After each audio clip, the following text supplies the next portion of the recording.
नमस्कार, मैं सुनीता कथा मंथन में आप सबका स्वागत करती हूँ। कथा मंथन में आज सुनिए उपेंद्रनाथ अश्क जी की कहानी खिलौने। जब सुबह का धुंधला प्रकाश आसपास के ऊंचे मकानों को पार करके अहाते में से होता हुआ उसकी अंधेरी कोठरी तक पहुंचा तो बूढ़े खिलौने वाले ने आंखें खोली। सुबह के भिनसारे में उसके इर्द गिर्द बिखरे हुए खिलौनों के ढेर सागर के पानी में से धीरे धीरे उठती हुई चट्टानों की तरह दिख रहे थे। अपने डोलते से हाथ धरती पर टिकाकर वह उठ बैठा। वहीं बैठे बैठे कमजोरी के कारण हिलते डुलते उसने अपनी कमर के मैले कुचैले अंगूछे को ठीक किया, जिसमें कई पैबंद लगे हुए थे और जिसका रंग मैल के कारण उसके शरीर का उस कोठरी की काली खी का अंग बन गया था। फिर अपनी नीम अंधी आंखों से टटोल कर उसने पास पड़ी लठिया उठाई और उसके सहारे उठ खड़ा हुआ। कोठरी की चौखट में क्षण भर को रुककर उसने अपनी मटमैली और प्रायः धूमिल आंखों से अहाते का निरीक्षण किया। यहाँ कोठरी से भी अधिक वीरानी छाई हुई थी, पर कोने में भट्टी गड़ी थी, बेरौनक और उदास, संतान के बाहुल्य से बीमार और पीली पड़ जाने वाली माँ की तरह। इस एक महीने के अंदर ना जाने उसने कितने झोल उतारे थे। पास ही पके लाल किंतु टूटे फूटे खिलौनों का ढेर लगा था। बाईं ओर चिकनी मिट्टी का तगार था जिसका तल सूखकर चटक गया था। शेष आते में वे सब खिलौने अस्त व्यस्त बिखरे पड़े थे, जिन्हें उसका बेटा रूप और उसकी बहू कमला दिन रात के कठोर परिश्रम पर भी तैयार नहीं कर पाए थे। और कर भी कैसे पाते। रूप तो मेले से कई दिन पहले दुकानी की नीलामी पर भाइयों से लड़ाकर हाथ पैर तुड़वाकर घर आ बैठा था। कितना समझाया था उसने कि बेटा तू सबसे छोटा है तो तुझे छोटा ही बनकर रहना चाहिए। वे बुरे सही, पर तू क्यों बुरा बनता है। किंतु उसकी कौन सुनता था। उसे तो सब मूर्ख, नकारा और अपाहिज समझते थे। वहीं चौखट पर खड़े खड़े उसने देखा सैनिकों की एक लंबी कतार रंगी हुई खड़ी है, किंतु इन पर रोगन नहीं हो सका। एक और घोंसले बने रखे हैं, चिड़ियों का भी ढेर लगा, किंतु उन्हें घोंसले में बैठाया नहीं जा सका। बंदर और वे तने जिन पर उन्हें कलाबाजी लगानी थी, दोनों बिखरे पड़े हैं। फिर आम, संतरों, नाशपतियों, लोकाटो, सेब, अंगूर, मकई के भुट्टे और बाजारों के सिट्टों के ढेर पड़े हैं। उसके अंतर की गहराई से एक दीर्घ निश्वास निकल गया और फिर लठिया के सहारे वह कांपता डोलता बाहर की ओर चल पड़ा। किवाड़ के साथ नुमाइशी खिलौने थे। रूप इनमें से कुछ एक ही समाप्त करके साथ ले जा पाया था। शेष सब अपूर्ण पड़े थे। पेड़ के तने का एक भाग, जिसकी घो के मुंह पर एक तोता बैठा था और दूसरा प्रवेश कर रहा था।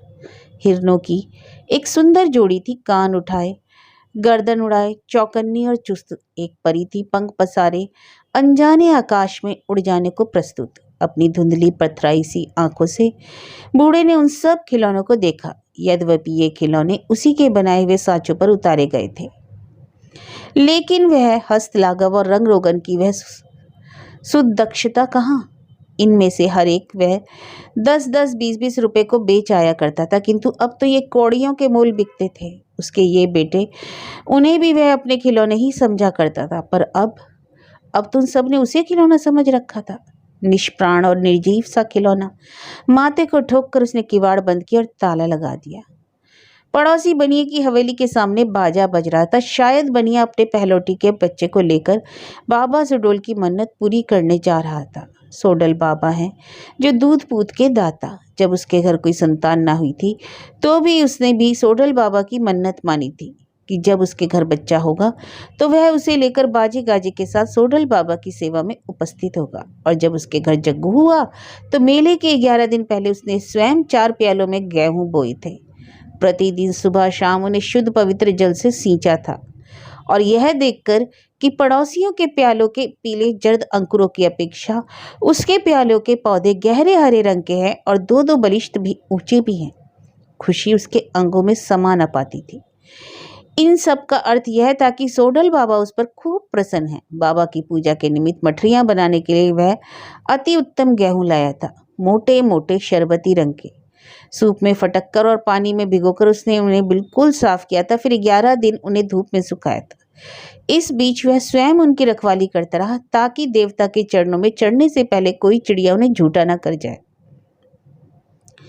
मेले की पहली रात को उसने स्वयं अपनी पत्नी के साथ बैठकर मठरियां, शक्करपारे और पपड़ियां बनाई थी। और जब मेले के दिन प्रातः दोनों हाथों में पूजा की थाली और गेहूं के प्याले थामे बाजे के पीछे पीछे अपनी पत्नी और बच्चे के साथ वह सोडल की पूजा को चलाता, तो दूध और पूत देने वाले सोडल के प्रति उसका मन श्रद्धा भक्ति से ओत-प्रोत हो उठा था। उस दिन की याद आते ही एक काले कलूटे रोगी से युवक का चित्र उसकी आंखों के सामने घूम गया। पतले पतले हाथ पांव और तिल्ली के कारण बढ़ा हुआ पेट।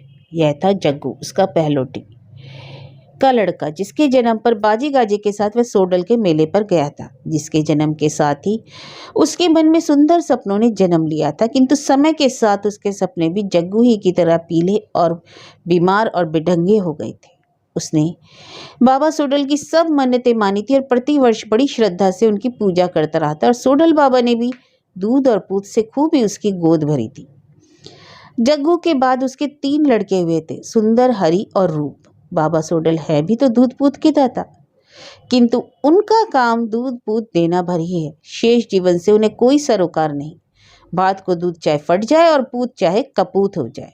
दूध फट गया और पूत कपूत हो गए थे, और वह अपने भाग्य को कोसता, भय और चिंता से चूर, भीड़ से बचता बचाता, दुर्बलता के कारण कांपता हाफता लठिया के सहारे चला जा रहा था। उसके सामने एक तूफान उठ रहा था और उसे अनुभव होता था कि जैसे यह तूफान उसके घोंसले का आखिरी तिनका तक बिखेर कर रख देगा, और वह चाहता था कि उड़कर वहां पहुंच जाए और पंख फैलाकर सीना ताने तूफान के सामने खड़ा हो जाए, अपने घोंसले को बचा ले, अपने बच्चों को बचा ले। किंतु उसकी दशा उस पक्षी की थी जिसके पंखों में इतनी भी शक्ति न रही हो कि वे पूरी तरह फैल सके।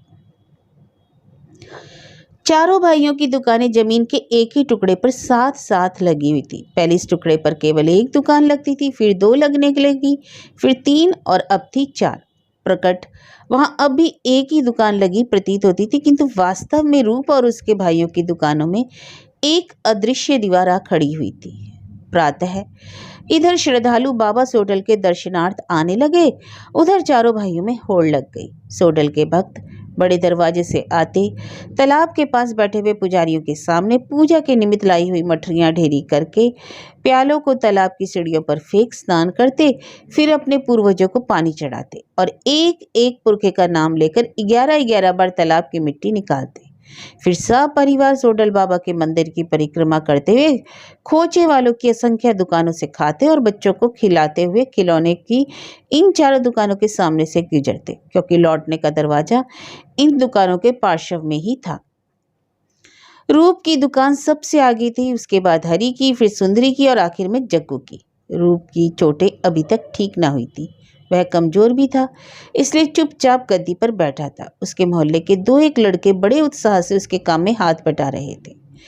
महीनों घर की कारा में बंधी हुई तरुणियां अवसर पाकर मेले में स्वच्छंद हरिणियों सी विचर रही थी। मेले से वापसी पर वे खिलौनों पर टूट पड़ती थी। रूप के साथ ही लड़के एक के बाद एक खिलौना ग्राहकों को दिखाते, लड़कियों को बहन जी, बड़ी बुढ़ियों को माँ, पुरुषों को बाबूजी या लाला जी या पंडित जी कहकर बुलाते और खिलौने पसंद कराए बिना आगे न बढ़ने देते। इन मीठे बोलों वाले लड़कों से बचकर निकल जाना साधारण ग्राहकों के बस में न था, और रूप के खिलौने धड़ाधड़ बिक रहे थे।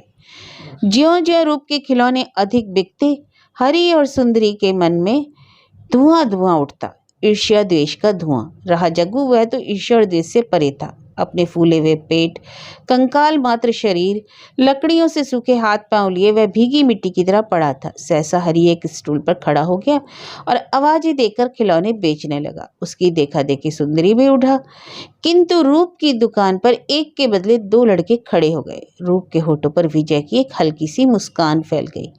उसके तप्त हृदय को निमिष भर के लिए सांत्वना मिली। इस दुकान के लिए उसने अन्य भाइयों से 6 रुपए अधिक दिए थे, हाथ पांव तुड़वाए थे, 7 दिन तक निर्जीव सा पड़ा रहा था। अपनी इस सफलता को देखकर उसको जैसे अपने सारे कष्ट भूल गए। काश वह सारे खिलौने समाप्त कर पाता। वास्तव में जग्गू और सुंदरी की अपेक्षा उसे हरि पर क्रोध था। यद्यपि जग्गू सबसे पहले अलग हुआ था, किंतु उसकी पृथकता से भाइयों में किसी प्रकार की होड़ का सूत्रपात न हुआ था, और जब एक दिन सुंदरी भी अपनी पत्नी को लेकर अलग हो गया तो भी परिवार परस्पर मिलते जुलते थे और दुकानें एक ही टुकड़े पर लगती थी। किंतु हरि ने अलग होकर उनके मध्य एक अगम्य खाड़ी बना दी थी। वह इतना चतुर और स्वार्थी था कि रूप उससे तंग आ गया था। दोनों बड़े भाइयों के अलग हो जाने के बाद रूप और हरि मिलकर काम करते थे। दोनों ने अपने विवाह पर कुछ ऋण ले रखा था। हरि ने रूप से कहा, हम दोनों मिलकर यह ऋण चुका देंगे। पहले तुम मेरा ऋण चुकाने में मुझे सहायता दो, फिर मैं तुम्हारे साथ मिलकर तुम्हारा ऋण चुका दूंगा। और जब दिन रात के परिश्रम से दूसरे भाइयों की अपेक्षा दुगने तिगुने खिलौने बनाकर रूप और कमला ने हरि का ऋण चुका दिया और रूप का ऋण चुकाने की बारी आई तो वह अलग हो गया था। इतना ही नहीं, उसने रूप के विरुद्ध दूसरे भाइयों को भड़काया भी था और फिर तीनों ने मिलकर उसके विरुद्ध एक मोर्चा लगा लिया था। रूप के मन में बगुला सा उठा और उसने क्रोध भरी दृष्टि से हरि की ओर देखा। उसने खिलौनों का मूल घटा दिया। कड़क कर रूप ने अपने आदमियों से कहा, इकन्नी वाली चीजों को 2-2 पैसे कर दो। और लड़कों ने बड़े जोर से आवाज लगाई, इकन्नी वाले खिलौने 2-2 पैसों में, 2-2 पैसों में। काश वह सारे के सारे खिलौने समाप्त कर पाता। दिवाली, दशहरा आदि सब मेलों में उसके भाइयों ने उसके मुकाबलों में दुकानें अधिक लगाई थी, किंतु कुछ अपने परिश्रम और कुछ पड़ोसियों की सहानुभूति तथा सहायता के कारण वह अपने भाइयों से बाजी ले गया था। एक मेले के समाप्त होते ही वह और कमला दूसरे की तैयारी आरंभ कर देते। बसंत पंचमी के मेले में उसके भाइयों ने खिलौनों का मोल कम कर दिया था, इसलिए वह सोडल के लिए इतने खिलौने बना लेना चाहता था कि यदि इकन्नी वाले खिलौने पैसे पैसे को भी बेचने पड़े तो वह बाजी मार ले। और दिन रात के परिश्रम तथा उद्योग से उन्होंने अगिनत खिलौने तैयार भी कर लिए। बसंत पंचमी के बाद ही वह और कमला एक प्रबल अंधे हट के अधीन सोडल के मेले की तैयारियां करने लगे। रात के पिछले पैर उठकर लैम्प के धीमे प्रकाश में वे मिट्टी और सांचे ले बैठते और सुध बुध खोकर सारा सारा दिन खिलौने बनाने में निमग्न रहते। जब भूख लगती तो कुछ रूखी सूखी खाकर फिर काम में जुट जाते। बैठे बैठे थक जाते तो रूप उठकर नए खिलौनों के लिए मिट्टी का तगार बनाने लगता और कमला धूप में सूखे हुए खिलौनों को भट्टी के पास ला रखती। वह मिट्टी बना लेता तो फिर वह कमाने लगती। इस प्रकार थके वे अंकुच खुल जाते तो फिर दोनों सांचे ले बैठते। शाम का भोजन भुने हुए चनों से हो जाता। साथ साथ काम होता, साथ साथ पेट को ईंधन भी दिया जाता। दिन चढ़ता ढलता और अस्त हो जाता, किंतु उनके उत्साह में कभी कमी न आती। उसी निष्ठा से वे काम में लगे रहते। रात का 1-1 बज जाता, किंतु उनकी सुफुर्ती थकने का नाम न लेती। उनके हाथ उसी वेग से चलते। खिलौनों से फालतू मिट्टी उसी गति से उतारी जाती। सूखे हुए खिलौनों पर सफाई के लिए पानी का हाथ उसी तेजी से फेरा जाता। और उन्होंने इतने खिलौने बना लिए थे कि यदि वे सब पूरे हो जाते और उन पर रंग रोगन हो जाता तो रूप अपने भाइयों को ऐसा पदाता चाहे फिर वे इकन्नी का खिलौना अधेले को बेचते। किंतु उसके ये क्रूर भाई टुकड़ों की नीलामी पर उन्होंने उसे बुरी तरह पीटा और सब खिलौने अधूरे ही पड़े रह गए। बात यह थी कि जहां पहले सब भाई मिलकर एक टुकड़ा 8 रुपए को लेते थे, वहां अब उसी एक टुकड़े को 4 भागों में विभक्त किया गया। रूप के भाई चाहते थे कि अंतिम टुकड़ा रूप को दिया जाए क्योंकि वह सबसे छोटा है, किंतु सबसे अंत में स्थान पाने का अर्थ यह था कि उसका एक खिलौना भी ना बिके। उसके ये दयावान भाई कब किसी ग्राहक को उस तक पहुंचने देते, इसलिए वह अड़ गया था कि लेगा तो पहला टुकड़ा ही लेगा। इस पर उन 4 टुकड़ों में पहला नीलाम हुआ था और पहले जहां सारे का सारा टुकड़ा 8 रुपए में बिकता था, वहां उसका चौथा भाग 8 को बिका। रूप ने उसे ले लिया, यद्यपि शेष टुकड़ों की बोली ना हुई थी और उसके भाइयों को 3 टुकड़े 6 रुपए में ही मिल गए थे। किंतु पहले टुकड़े के चले जाने का दुख उनके मन में बना रहा। रास्ते में उन्होंने रूप को गालियां दी और जब उसके मुंह से भी कुछ ऐसे वैसे शब्द निकल गए तो उन्होंने उसे खूब पीटा। और जब वह घर आया तो बेतरह लहूलुहान था। रूप के दिल का बगुला आंधी बन चला। उस समय उनकी दुकान के लड़के आवाजें लगा रहे थे, इकन्नी का खिलौना 2 पैसे में, इकन्नी का खिलौना 2 पैसे में। तब हरी चिल्लाया, इकन्नी का खिलौना 1.5 पैसे में। रूप उठकर चीखा, इकन्नी का खिलौना 1 पैसे में। तुम्हें अपने बाप की सौगंध, तुम बैठे रहो, कमला ने विनीत स्वर में कहा और हाथ खींचकर उसे बैठा दिया। रूप की दृष्टि कमला की ओर गई। ज्यों ही एक खिलौना बिक जाता, विद्युत गति से वह दूसरा उन्हें देती। यदि कमला न होती तो वह कभी मेले में आने का सामर्थ्य न पाता। रात रात भर वह उसे गर्म ईंट का सेक देती रही। उसकी देखभाल करने के साथ साथ न केवल वह उसके लिए औषधि आती लाती और खाना पकाती, बल्कि खिलौने भी बनाती, पकाती और रंगती भी रहती। उसमें कुछ ऐसा गुण था कि मोहल्ले भर के छोटे छोटे बच्चे उनके आंगन में इकट्ठे हो जाते और हंसी खुशी उनका हाथ बटाते। कोई बने हुए खिलौनों को उठा उठा कर धूप में रखता, तो कोई सूखे हुए खिलौनों को पकाने के लिए इकट्ठा करता, और कोई पके हुए खिलौनों को खड़िया मिट्टी से रंगता, और 20 छोटे छोटे काम पलक झपकते हो जाते। बीमारी के उन 6-7 दिनों में रूप को अपना कष्ट तनिक भी महसूस न हुआ था। इस समय जब दूसरे भाइयों की पत्नियां रंग बिरंगी धोतियां पहने, मिस्सी से होठ रंगे, सिर में सरसों का तेल, आंखों में काजल और माथे पर बिंदी लगाए मेला देख रही थी, कमला वही मटमैली धोती पहने उसका हाथ बटा रही थी, और उसके मैके में से किसी ने कभी मिट्टी को हाथ तक न लगाया था। तभी रूप ने देखा कि हरि उसकी दुकान के सामने खड़े ग्राहकों को आवाजें दे रहा है। क्रोध से वह उठा। उसके दिल की आंधी अब तूफान बन चली। उस समय हरि ने उसके एक ग्राहक को कंधे से खींचा। रूप ने ललकार दी। हरि ने उत्तर में गाली। रूप का क्रोध उसकी आंखों में लाली बन गया। उसने लाठी उठा ली और फलांग कर दुकान के नीचे आ गया। बूढ़ा खिलौने वाला भीड़ से बचता बचाता, कांपता डोलता चला जा रहा था। ये इतने असंख्य लोग, ये सब खिलौने ही तो हैं, किंतु ये सब अपने बनाने वाले को भूले हुए हैं। ठीक उसी तरह जैसे उसके खिलौने उसे भूल गए, किंतु शायद वह महान निर्माता भी उसकी भांति बुढ़ा हो चला है। उसने एक दीर्घ निश्वास लिया। वह इतना रास्ता जो कभी वह खिलौनों का सबसे बड़ा टोकरा सिर पर उठाए 1-1.5 घंटे में तय कर लेता था, अब बड़ी कठिनाई से 3-4 घंटे में पार कर पाया था। सहस्रों लोग सोडल की पूजा करके अपने कामों पर जा लगे थे। वह शायद लौट जाता, शायद थककर रास्ते में बैठ जाता, किंतु एक अज्ञात प्रेरणा उसे बरबस आगे धकेल रही थी। उसकी आंखों के सामने तूफान प्रतिशन उग्र रूप धारण कर रहा था।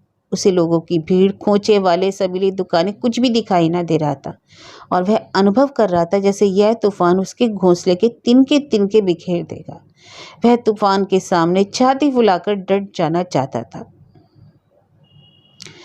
बड़ी कठिनाई से स्वयं सेवकों की मिन्नत करके वह दुकानों के पीछे से दाखिल हुआ, किंतु जब वह दुकानों के पास पहुंचा तो तूफान उसके घोंसले को अपनी लपेट में ले चुका था। लाठियों के प्रहारों से खिलौनों की दुकानें बिखर चुकी थी और भाई भाई एक दूसरे पर टूट चुके थे।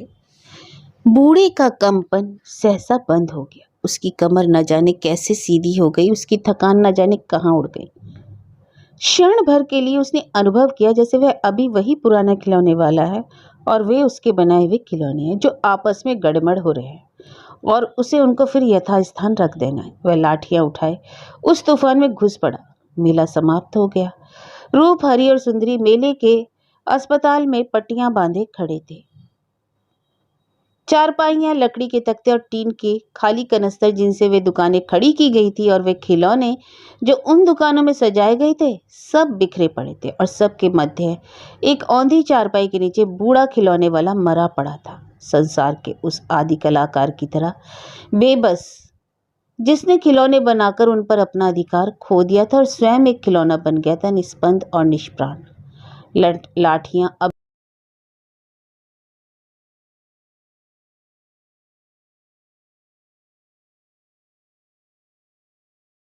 और उसके मुंह पर मक्खियां भिन भिना रही थी।